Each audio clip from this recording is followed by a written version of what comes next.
Okay, we're back with Dr. Wigoda, and now we're going to look at the future of plastic surgery and what we can expect in the next decade. Hi, Dr. Wigoda. Hey, how are you? Good. Okay, so tell us, in the last decade we had Botox, we had smart lipo, we had silicone and saline transition. So what can we expect? What do you think is on the horizon for the next decade? That's a very good question. I think there's going to be changes both in surgical procedures and non-surgical procedures. On the surgical side, we're always looking for less invasive type of procedures where there's a quicker recovery, and perhaps with the economy being the way it is, more economical types of procedures. So those are the types of things that we're working on the surgery side.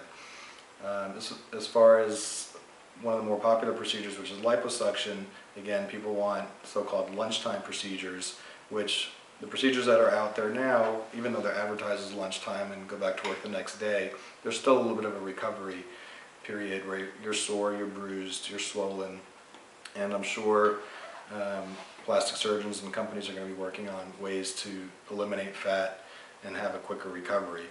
Now, whether that's with surgery or with non-surgical types of procedures, I think both of those are being worked on as we speak, basically. Whether the non-surgical ones really are going to work, I'm not sure. I'm not convinced of it, but that's something that we can look forward to. With regard to breast augmentation, I think the trend is becoming more and more for more women to get silicone gel implants as opposed to saline implants. The gel implants probably look a little bit more natural and feel a little bit more natural. And I think as more women get them, the fear of the silicone, which is one of the reasons people get saline, will start to diminish. So women will realize that silicone is safe. Their friends have silicone implants and they didn't get sick and nothing happened to them, and they'll feel more comfortable with the gel implants as opposed to the saline.